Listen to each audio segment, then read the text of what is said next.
Migrants and refugees crossing the English Channel has been a regular sight for the past 2 years. Whilst illegal, this route of getting into the country is getting more popular. So far this year, over 5,000 people have made the crossing. In 2020, that number was 8,410 for the entire year.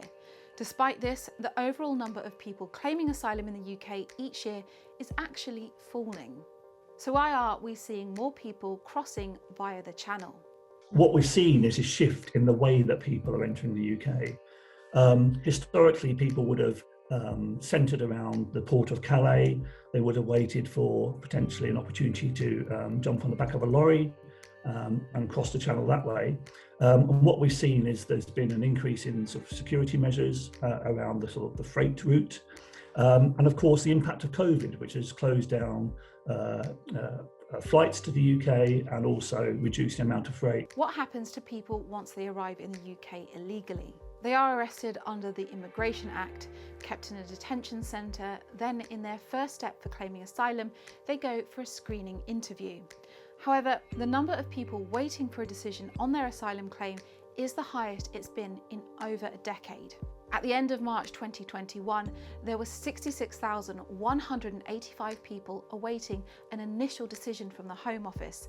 Those waiting more than a year has jumped from 3,588 people in 2010 to 33,016 in 2020. 2,284 people had been waiting 3 years and 253 people had been waiting for 5 years or more. Why is there such a big backlog? It doesn't appear to be because there's been an increase in the number of people entering the UK to claim asylum. It appears to be much more that the rate of decision making just hasn't kept up with the amount of people entering. What is the impact of this backlog? When people enter the asylum system, they're not allowed to work. They're entirely dependent on state support if they're unable to support themselves. The total cost per year of the backlog of people waiting an initial decision for more than 6 months is estimated to be approximately 220 million.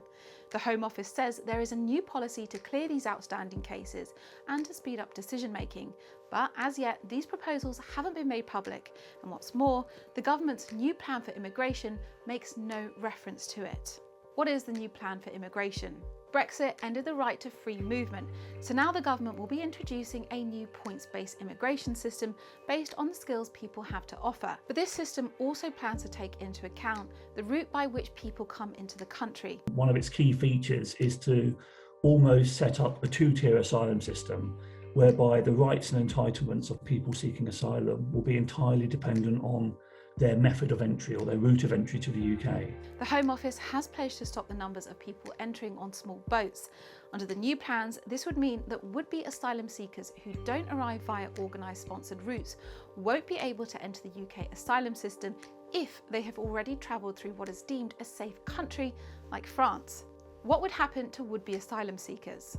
For these people, nothing will happen to their asylum case for 6 months, whilst the government have conversations with third countries to look to return them to those countries. It's likely, or certainly the government intention is for this group of people who arrive irregularly, they won't be accommodated in the community. They will be accommodated in purpose-built reception centres. However, the British government has yet to come to any agreements with EU countries on returning failed asylum seekers. It's also looking at the possibility of sending asylum seekers abroad to processing centres while their asylum claim or appeal is pending, something that many campaigners and human rights groups are firmly opposed to. As the government struggles to stop illegal channel crossings into the country, the questions remain. What will happen to those who have made this journey and are currently awaiting asylum?